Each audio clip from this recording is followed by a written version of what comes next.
빚진 자 비율을 한번 정리해 보도록 하겠습니다. 한번 그냥 표면적으로 정리를 쭉 해볼게요. 자, 천국은 10,000달란트 빚진 종, 이렇게 결산의 때에 10,000달란트 빚진 종을 찾아오는 거예요. 근데 1달란트는요, 금으로 34kg를 얘기합니다. 금 34kg. 시가 21달란트요. 네, 시가로 20억. 현재 시가로. 네, 이거 그냥 20억은 좀 적게 부른 값이에요. 네, 34kg. 네, 1달란트가 34kg인데 10,000달란트면 20억에 10,000달란트를 곱하면 1조 원이 됩니다. 네. 2조. 네. 2조 정도 됩니다. 여러분 상상이 되세요? 2조? 지금 그 왕이 불렀는데 2조 정도 빚졌대요. 우리나라 2조 정도 빚진 사람이 누굴까요? 네, 대기업 총수들 다 한 2조 정도? 네. 뭐 많게는 10조 이렇게 자기 돈으로 우리나라 총수들이 사업하는 사람 누가 있어요? 다 이렇게 은행에 병원이래. 은행에 빚져가지고 저렇게 하는 거죠. 그래서 사람들이 뭐라고요? 빚도 재산이다 뭐 이렇게 얘기하는데 하나님은 빚이 재산이래요? 아니래요? 빚은 죄다. 아니다 라고 얘기하는 거예요. 자, 그런데 정말 보세요. 어때요? 10,000달란트 빚진 자를 딱 불러요.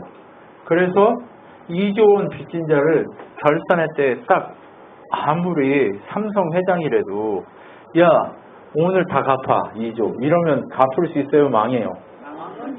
망해요. 이 종이요 능력 있는 종인지 한가 봐요. 2조 원을 빌리는 거 보면 그죠?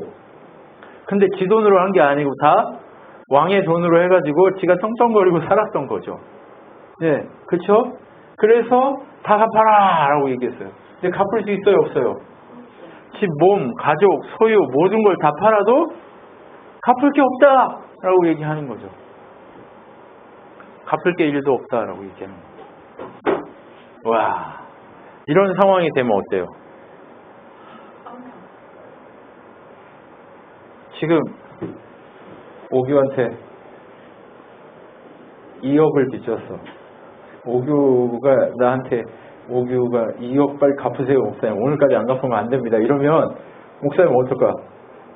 그냥 다 벗어져도 못 갚어. 그죠? 네. 그래서 엎드려서 사정하는 거예요. 엎드려 절하며 갚겠다 간청하는 거예요. 살려주세요 제발 이렇게 얘기했어요. 했는데 어떻게 됐어? 뭐 아무리 갚겠다고 해도 갚을 게 있어요 없어요? 싹싹싹 해서 해도 갚을 게 없다는 거예요. 그래서 주인이 그걸 보고 뭐라고 그래요? 불쌍하게 여겼다 얘기해요. 그래서 어떻게 해요? 2조 원 탕감해 줄게. 야, 나 그런 능력이 있었으면 좋겠다. 2조 원 탕감해 줄 수 있을 만큼의 능력. 야, 정말 부럽다 이씨. 여러분 그렇죠? 네. 부러우세요?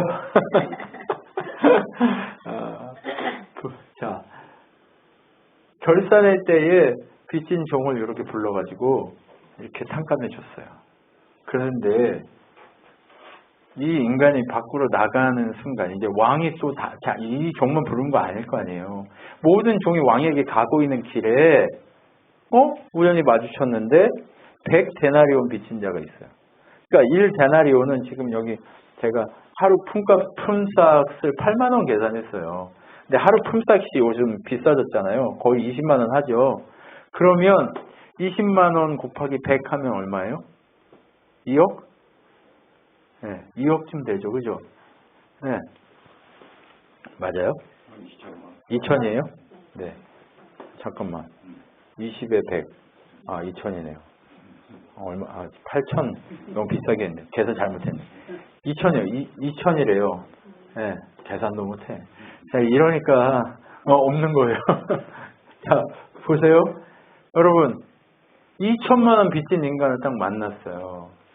왕한테 가가지고 이제 결산하러 왔다가 얘한테까지 빚을 졌으면 왕한테도 얼마나 많은 빚을 졌겠어요? 근데 이 인간을 딱 만나자마자 어떻게 했어요? 멱살을 잡은 거예요. 멱살을. 이 새끼. 네가 돈 안 갚아가지고 내가 왕 앞에 가가지고 얼마나 힘들었는지 알아? 2조 빚진 놈이 2천 빚진 사람을 데리고 멱살을 잡고 어디로 데려가요?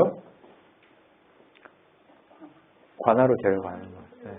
왕 앞에 아니고 집안 관한테 데려가 얘 감옥에 가더라고. 돈 갚을 때까지. 그렇게 얘기를 했단 말이에요. 목을 잡고 갚아라! 이렇게 얘기한 거죠. 근데 동료가 어떻게 했어요? 엎드려서 잘못했습니다. 갚을게요. 좀만 참아주세요. 했는데도 감옥에 가뒀다는 거죠. 근데 이 소식이 누구한테 들렸어요? 왕에게 들린 거죠. 자, 왕에게 들리니까 왕이 어떻게 해요? 이지원 빚진 놈을 또 부르는 거죠. 야, 내가 너 이 새끼 너 갚아줬는데 너 탕감해줬는데 바로 나가자마자 그 짓 했다며? 너도 감옥에 들어가라. 그리고 이놈만 들어갔겠어요? 아니면 온 가족이 들어갔겠어요? 온 가족이 다 들어간 거죠. 형제를 용서하지 않으면 하나님도 너희를 용서하지 않을 것이다 라고 하는 이 얘기를 이제 마지막으로 이 본문을 얘기합니다. 여러분, 그런데 한번 생각해 보세요. 이조원 빚진 자를 한번 생각해 보십시오. 어떠세요? 상상이 되세요? 상상이 전혀 안 되시죠? 그런데 한번 이 왕을 하나님으로 생각하고 이 모든 만물을 주인이 누구예요? 하나님이잖아요. 그렇죠? 그리고 그것을 사용하게 하셨단 말이에요. 그러면 이것을 어떻게 설명할 수 있냐면 사용료를 내라고. 마지막 심판의 때에 하나님이 우리에게 정산하는 거예요. 야, 오규야. 너 태어나가지고 죽을 때까지 산소 3천만 리터 사용했다. 그리고 너 저기 땅에서 이렇게 태어나는 그 모든 이 땅을 내 땅이잖니. 너 밟고 지나가고 다 이용했고 했잖아. 세상 땅이 아니라 내 땅인데 지들이 지 땅이라고 했던 거예요. 그러니까 땅 이용료, 그 다음에 이거 자원 이용료도 옷 이용료 이거 해가지고 그거 해서 2조 원을 너 나한테 갚아야 돼 라고 얘기를 했어. 하나님이. 어때? 지금 우리 다들 채무가요. 태어나면서 죽을 때까지 뭐예요? 2조 원 이상 빚진다니까요. 왜? 우리 인생이 하나님이 창조하신 이 세상에 와가지고 빈몸으로 왔잖아요. 그죠? 그리고 빈몸으로 와서 그렇게 먹고 살고 싸고 이 땅 다 더럽히고 가잖아요. 지금. 그러면 더럽힌 그 세금까지 포함해가지고 너 나한테 돈을 많이 내야 돼 라고 정산의 때에 정산을 하자고 하나님이 부른다 라고 생각을 해보세요. 집사님, 하나님이 다 이제 끝나고 죽어서 심판대에 딱 섰는데 안나야 잘 왔다. 너 나한테 2조 원 빚졌는데 갚아라. 갚을 게 있어요 없어요? 아니 이 땅에다가 다 저기 아파트 놓고 다 놓고 가야 되는데 죽어가지고 딱 영원히 하나님 앞에 섰는데 2조 원 갚아라 하면 있어요 없어요? 뭐 이렇게 해도 아무것도 없어. 어떻게 해요? 엎드려야지. 어떻게 엎드려야지. 하나님 앞에서. 하나님 앞에서 엎드려야 된다니까요. 하나님 앞에서 엎드려야 되는 거예요. 난감하잖아요. 그런데 그 난감할 때 하나님이 어떻게 해요? 내가 너 불쌍해서 탕감해 줄게 라고 얘기하는 거예요. 근데 탕감해 주어서 우리가 지금 먹고 산다는 얘기예요. 이 땅에서. 그런데 먹고 사는데 옆에 있는 형제가 지 것도 아닌 내 땅을 가지고 사용한다고 사용료 안 낸다고 막 패. 이게 바로 뭐라고요? 용서하지 않음이라고 하는 거예요. 네. 서로 다 빚진 자잖아요. 그죠?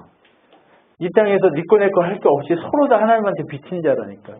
그런데 이 땅에서 네 거 내 거 하면서 너 빚졌으니까 내가 너 감옥에 집어넣을 거야. 이 짓을 하고 있는 게 바로 아까 그 모습이란 거예요. 그래서 하나님 앞에 마지막 정산할 때에 무엇을 하시겠다고 얘기하냐면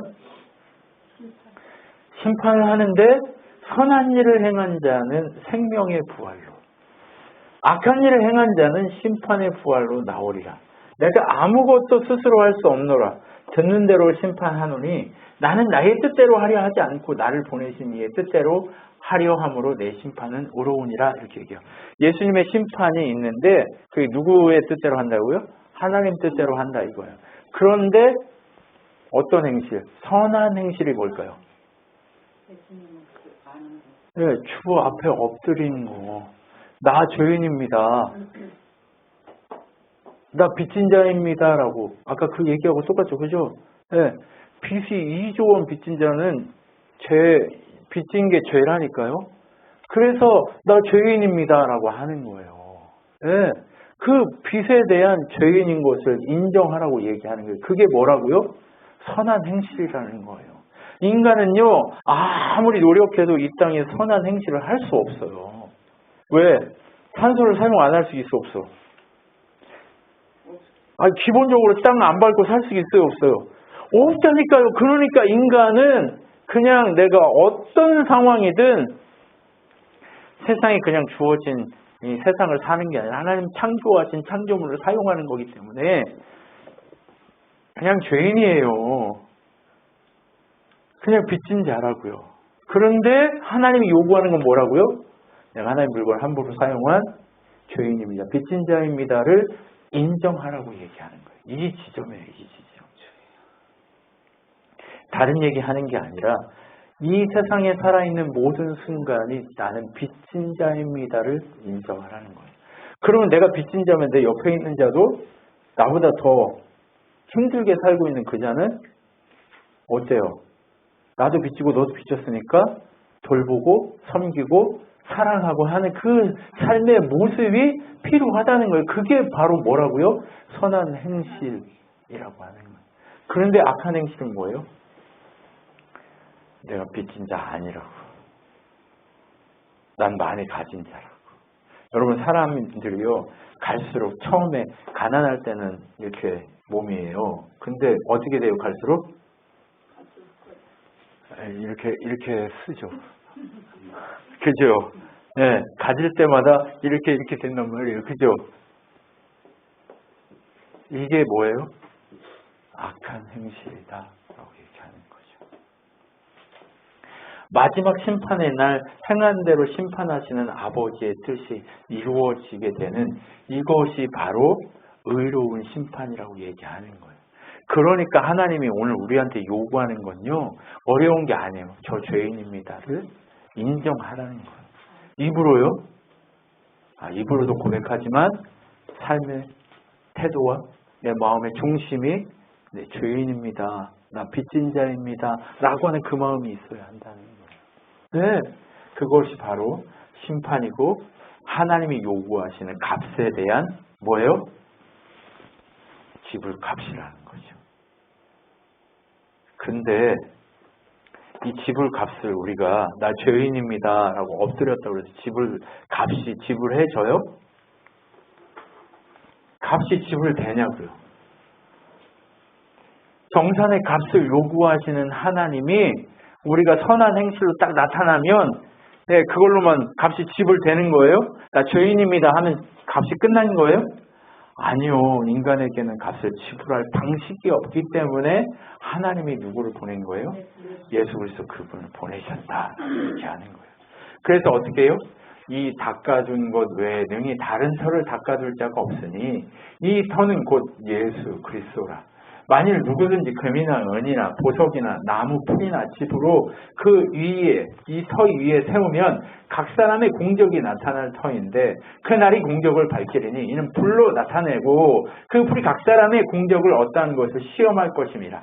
만일 누구든지 그 위에 세운 공적이 그대로 있으면 상을 받고 누구든지 그 공적이 불타면 해를 받으리니 그러나 다시는 구원받되 불 가운데서 받은 것이니라 라고 얘기하는 거예요.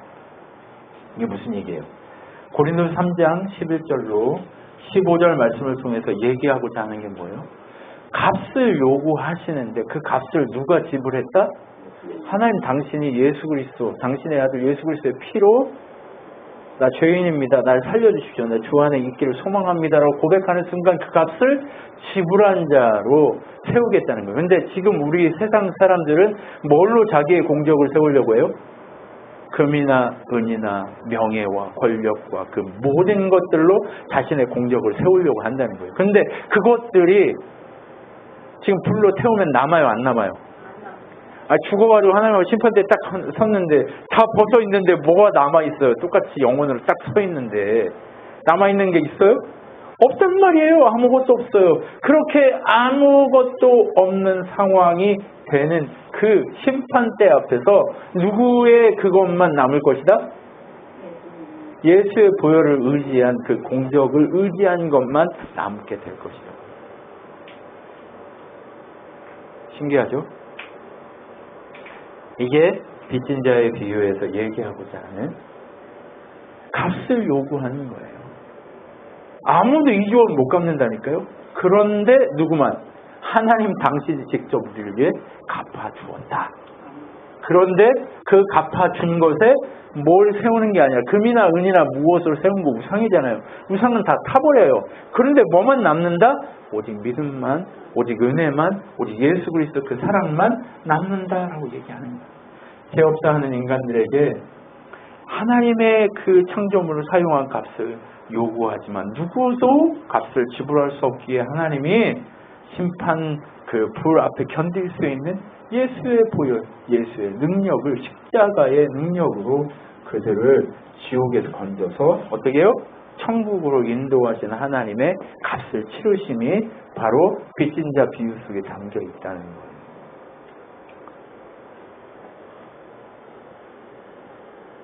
그러면요, 여러분, 내 옆에 있는 형제를 내가 주의 이름으로 용서하면 우리는 어떤 능력을 가진 자가 되는 거예요? 2조 원을 탕감해주는 능력을 가진 자. 여기 한번 보십시오. 그리고 인정해 주십시오. 당신은 2조 원을 탕감해준 능력 있는 사람입니다. 네.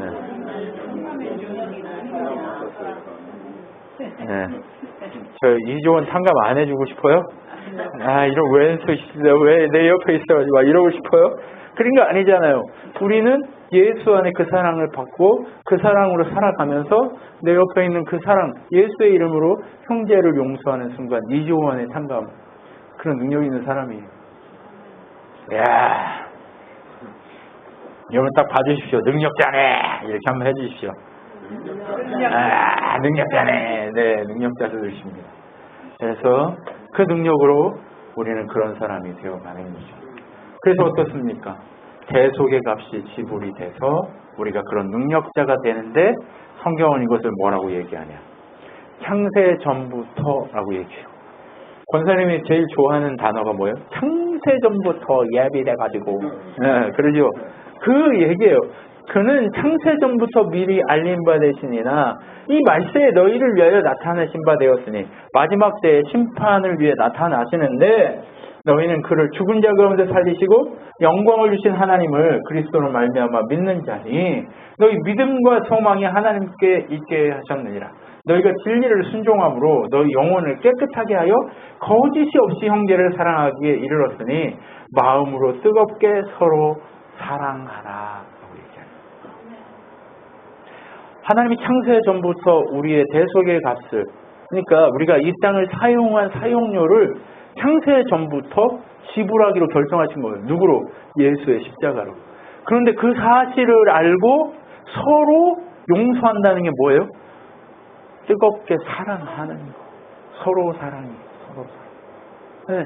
하나님이 우리에게 그리스도의 십자가 사랑으로 사랑하시는 것처럼 하나님을 향한 사랑이 우리에게서 넘쳐나야 하고 그 하나님을 향한 사랑이 넘치는 자와 불쌍한 자와 고아 과부들을 향한 그 사랑이 우리 안에서 넘쳐나는 서로 사랑의 역사가 우리 안에 있어야 한다는 거죠. 그게 천국 백성다운 거예요. 서로 사랑할 수 있는 이것이 천국 백성답다라고 하는 거죠. 그러므로 어때요? 우리는요, 목숨값을 빚진 자이기 때문에 뭐 하라고 하는 거예요? 백성다운 모습을 보이라고 얘기하는 거예요.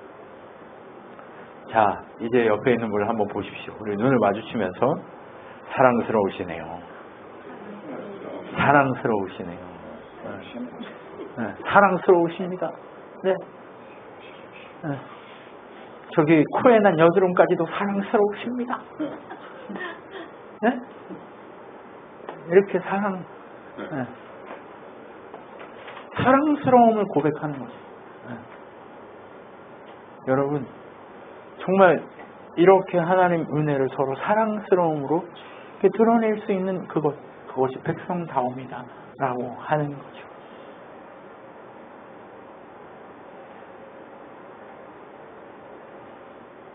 그것이 뭐예요?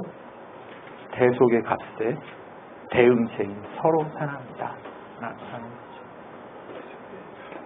여러분, 이제 승리의 은혜를 누리고 싶으시다면 서로 사랑하십시오.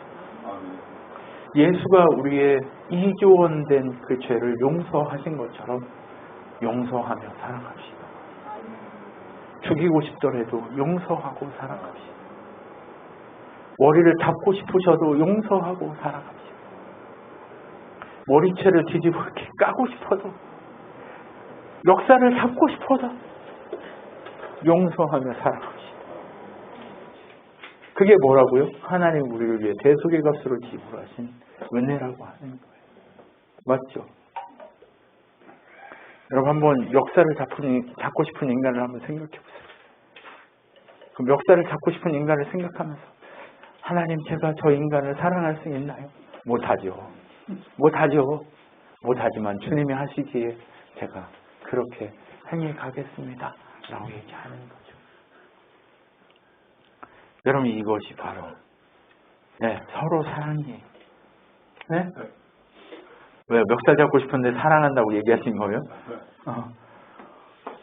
여러분, 그게 바로 하나님이 오늘 빚진 자 비유를 통해 얘기하고 싶은 주요한 내용인 거예요. 그러면 이 서로 사랑의 시작이 무엇인가 알아야 되잖아요. 그죠? 서로 사랑하라고 하니까 자꾸 내가 가가지고 이제 그러다가 멱살 잡혀요. 조심해야 돼요. 네. 그냥 이거 준비 없이, 서로 사랑의 준비 없이 그냥 갔다가는 멱살 잡혀서 땅바닥에 구르게 된다니까요. 그러니까 어떻게 해야 돼요? 준비해야 돼요. 어떻게 준비해야 되냐? 보세요. 에베소서 2장 5절로 8절 보면 명확하게 나와 있습니다. 뭐라고? 허물과 죄로 죽은 우리를 그리스도와 함께 살리셨고 너희는 은혜로 구원받은 것이니라. 또 함께 일으키사 그리스도 예수 안에서 함께 하늘에 앉히시니 이는 그리스도 예수 안에서 우리에게 자비하심으로써 그 은혜의 지극히 풍성함을 오는 여러 세대에 나타내려 하심이라. 너희는 그 은혜에 의한 믿음으로 말미암아 구원을 받았으니 이것은 너희에게 난 것이 아니요 하나님의 선물이다 라고 얘기하는 거예요. 그러면 서로 사랑의 시작은 뭐냐? 예수와 함께 살리신 사실을 알고 그분과 동행하는 그 삶이 거기서도 시작하는 거예요. 네. 예수와 함께 나를 살리셨다. 그리고 살리심이 바로 은혜 자체의 풍성함이다 라고 하는 거예요. 어디서 은혜가 오는 게 아니라 이미 우리는 은혜가 풍성하게 주어진 자들이다 라고 하는 그 우리들의 존재 가치를 좀 깊이 묵상해야 한다는 거예요. 아까 달란트 34kg 금 이거 얘기하니까 다들 놀라시 하나만 있었으면 좋겠다. 뭐 이런 마음을 가지셨을지 모르지만 그거보다 더 존귀한 은혜의 덩어리가 누구라고요? 조한나 일산 몇 킬로? 네, 제 걸로 할게요. 네, 저 80kg. 네, 80kg짜리 은혜가 여기 있는 거예요. 네, 금이 20억이면요. 저는 어때요? 80kg니까요. 100억이 넘어요. 그죠? 야, 웃기지 마. 네가 무슨 네 삶이 100억이냐? 아니라고요. 하나님 보시기에 100억보다 더 귀하다니. 아멘. 그러면 그런 놀라운 은혜의 무게감이 있는 존재들이라고요. 인사해야죠 또. 빨리 인사하세요. 옆에 있는 분하고. 네? 은혜의 무게감이 있으신 분. 은혜의 무게감이 있으신 분. 예, 요즘 뭐 무거워지면 빼려고 난리가 나는데요. 그 은혜의 무게감이 높아진 거예요. 네, 네. 물론 건강을 위해서 빼야 하지만, 네. 왜 집사님 몸무게 얘기 안 했냐면, 이제 여자 집사님 몸무게를 얘기하면 안 되잖아요. 제 몸무게를 얘기하는 게 낫지. 네, 안 돼요. 우리 비밀로 합시다. 다른 사람 시험 들어요. 네, 그래서 그 은혜의 풍성함을 나타낼 만큼 놀라운 은혜가 우리 안에 이미 있다라고 하는 거죠. 놀라운 은혜가 우리 안에 있고 그 은혜가 어디서부터 오냐? 선물 되어졌다 이미. 우리가요 이미 하나님 선물로 채워져 있다고 얘기하는 거예요. 우리는 그런 자로 부름 받았다고 얘기하는 거예요. 놀라운 은혜가 우리에게 이미 임했다라고 얘기하는 거예요. 네, 감사하죠. 네. 참. 그럼 옆에 있는 분 한번 보세요. 이제 다르게 보이시나요? 네. 옛날에 똥으로 보였는데 요즘 이제 이제 오늘 이거 보니까 이제 좀 다르게 보이세요? 네. 네. 이런 눈을 가져야 돼요. 예. 서로 사랑의 시작은 이런 눈으로부터 하는 거예요. 이런 눈으로. 근데 이런 눈이 안 갖춰져 있는데 자기만 이런 눈 갖춰졌다고 이렇게 가잖아요. 그럼 어떻게 돼요? 네, 짜레기 멱살 잡고 이렇게 이렇게 되니까 지혜롭게 하라 이 얘기예요. 뭔 얘기인지 알죠? 너에게도 그런 은혜가 있다는 걸 보여줄 필요가 있는 거예요. 이게 서로 사랑의 시작이에요. 사람들은 오해해요. 갑자기 도와주려고 하면 뭐 나한테 뭔데 네가 널 도와줘 이렇게 오해한단 말이에요. 근데 너의 가치가 이렇게 존귀하다. 하나님이 너를 이렇게 사랑한다라고 하는 그 가치 증명이 일어난 다음에 그 사랑이 흘러갈 때 진짜 그 사랑을 받아 누릴 수 있게 되는 거예요. 근데 그 준비가 안 됐는데 가면 어떻게 돼요? 싸다고 받는다니까요. 네. 그 싸다고 받는다고 안 가면 돼요, 안 돼요? 가야죠. 예수님이 이 땅에 오셔서 싸다고 받고 십자가 지고 그 사랑을 보여준 것처럼 우리도 그 길을 걸어가는 우리들의 삶을 사는 거예요. 왜요? 우리가 빛나는 은혜가 우리 안에 있기 때문에 그런 거죠. 네. 그렇게 하나님 우리를 세우신 거예요. 그렇게 서로 사랑이 이제 십자가 사랑으로 그렇게 시작되기 시작하잖아요. 그럼 그 삶이 어떻게 돼요? 내가 그리스도와 함께 십자가에 못 박혔나니. 그런즉 이제는 내가 사는 것이 아니오 오직 내 안에 그리스도께서 사시는 것이라. 이제 내가 육체 가운데 사는 것은 나를 사랑하사 나를 위하여 자기 자신을 버리신 하나님의 아들을 믿는 믿음 안에서 사는 것이라 라고 얘기하는 거예요. 이제 서로 사랑을 아는 자는 어떻게 살아요? 십자가 그 사랑을 누리는 삶을 살기 시작해요. 십자가 그 사랑을 누리는 삶. 네. 십자가 그 사랑을 누린다는 건 뭐예요? 믿음 안에 사는 거예요. 내 환경 안에 사는 게 아니에요. 십자가 그 사랑을 가지고 사는 자는요, 환경 안에 사는 게 아니라 믿음 안에 사는 거예요. 그 믿음으로 환경을 뛰어넘는 삶을 살아가기 시작하는 거예요. 그 삶이 우리를 어떻게 해요? 서로 사랑의 중심으로 우리를 인도해요. 십자가 그 사랑이 우리를 서로 사랑의 그 중심으로 인도한다니까요. 이게 뭐라고요? 서로 사랑이 중심이 된 삶. 그것이 바로 십자가의 삶이다 라고 하는 거죠. 시작은 뭐였어요?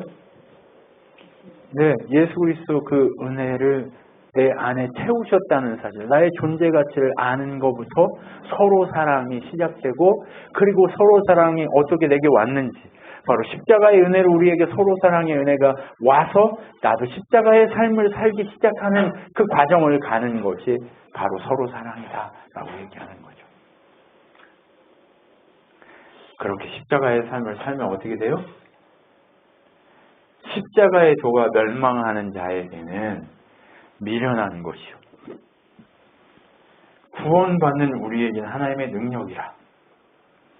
유대인은 표적을 구하고 헬레인은 지혜를 찾으나 우리는 십자가에 못 박힌 그리스도를 전하니 유대인에게는 거리끼는 것이요 이방인에게는 미련한 것이로되 오직 부르심을 받은 자들에게는 유대인이나 헬라인이나 그리스도는 하나님의 능력이요 하나님의 지혜라. 하나님의 어리석음이 사람보다 지혜롭고 하나님의 약하심이 사람보다 강하니라 라고 고린도전서 1장에 분명하게 얘기하고 있습니다. 뭘 얘기하는 거예요? 십자가가 하나님 지혜라는 걸 얘기하는 거예요. 십자가로 안 돼라고 얘기하지만 십자가로 된다는 거예요. 이방인 지혜를 구하는 세상 사람들한테는 이게 무식한 거예요. 그죠? 십자가의 죄, 십자가에 달려서 나도 예수의 길을 따라가겠다. 다른 사람 위해서 내가 헌신하겠다. 이게 뭐예요? 무식한 거예요. 그리고 유대인한테는 뭐예요? 저거 가짜인데? 가짜여가지고 우리가 죽였는데?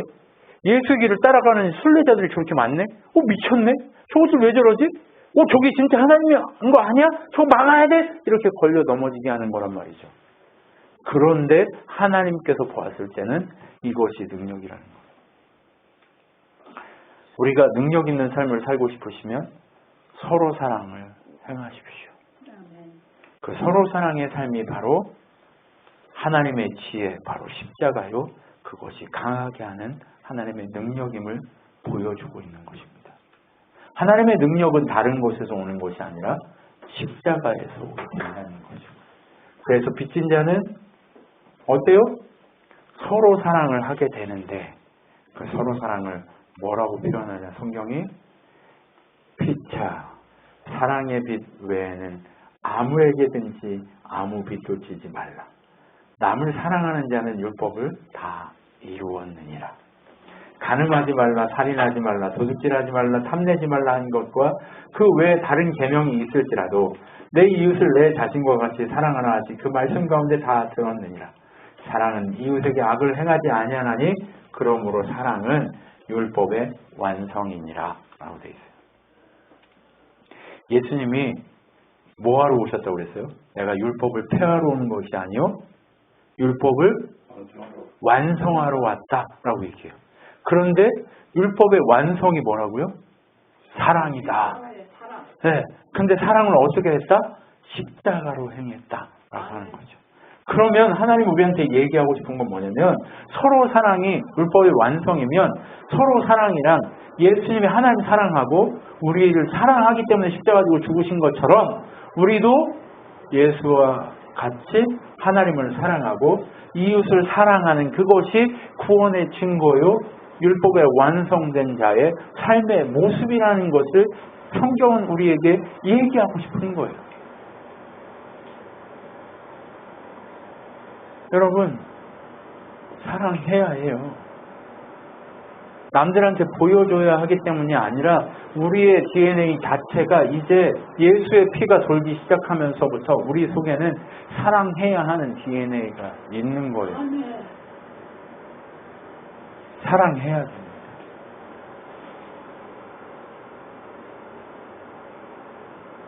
사랑해야 된다고 하면 저 밑에 감춰져 있는 그 미움의 대상들이 저 밑에 있잖아요. 그렇죠? 우리 저 밑에 앉혀둔 미움의 대상들이 있잖아요. 여러분 그것들 하나하나 떨쳐내야 되고 정리해야 되고 건져내야 돼요. 여러분 그것이 바로 얘가 왜 이럴까요?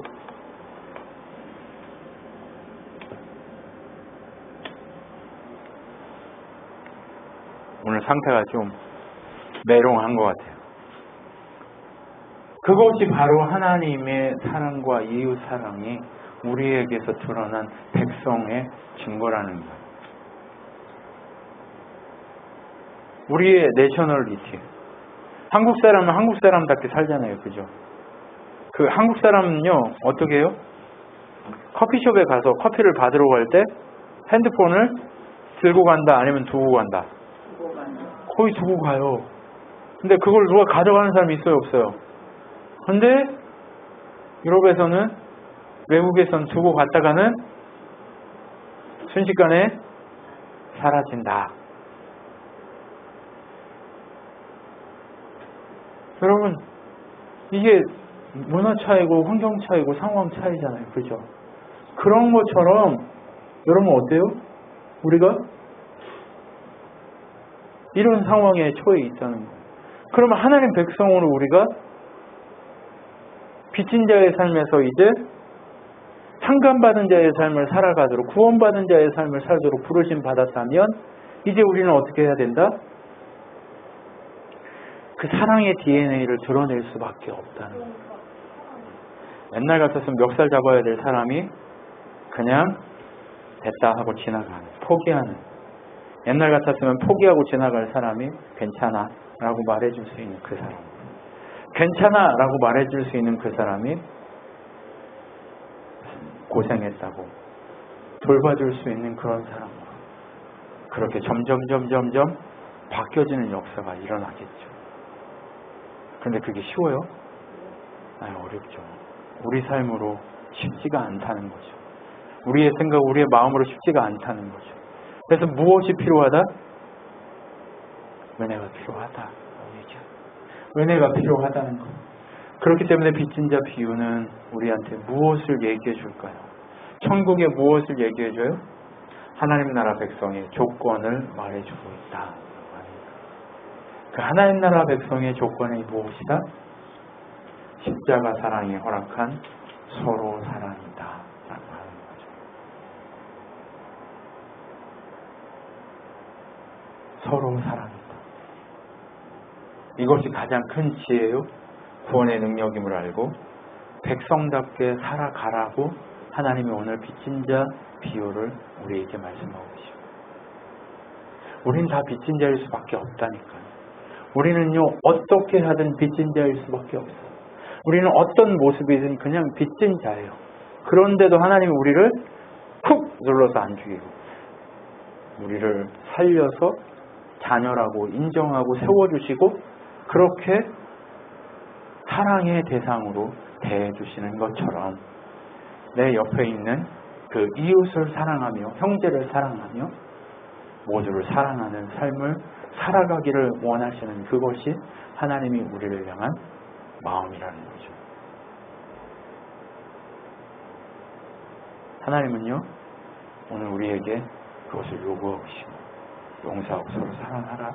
근데 용서는 내가 해야 될 것이 아니라 이미 받은 자로서 은혜가 우리에게 풍성히 채워진 자이기 때문에 너무 자연스럽게 이루어지는 것임을 알고 우리가 살아가야 될 줄 믿습니다. 이것이 바로 뭐라고요? 서로 사랑의 하나님 백성의 천국 백성 된 자의 증거다라고 얘기하는 거죠. 오늘 말씀처럼 우리가 빚진 자의 삶을 이제 채워진 자의 삶으로 바꿔서 사랑할 줄 아는 자가 되었으면 좋겠습니다. 계속 빚진 자로만 살아남지 마십시오. 이제 은혜가 채워져서 넘치게 하신 그 넘치는 사랑이 있는 자임을 인정하고 살아가십시오. 그리고 그 사랑을 흘려보내고 드러내는 여러분이 되셨으면 좋겠습니다. 기도하겠습니다. 하나님 감사합니다. 오늘 우리가 주님 앞에 엎드려 간구하는 것은 우리가 빚진 자에서 벗어나 하나님의 은혜로 채워진 자요, 이제 사랑해야 마땅한 자로 변화된 상태임을 기억하고 부족하다 하지 않고 언제나 하나님 은혜가 넘친다 하는 고백이 우리의 입에서 끝까지 어떤 상황이든 그것을 이기고 넘쳐나는 고백이 우리 속에서 나오도록 역사해 주시옵소서. 지금은 우리 주 예수 그리스도의 은혜와 하나님의 사랑과 성령 하나님의 위로교통 충만케 하심 가운데 생명 되신 예수 그리스도 그분 중심으로 세상을 이기며 살아가기로 결정한 우리 친한교회 성도들 머리 위에 영원토록 함께 있을지어다. 아멘.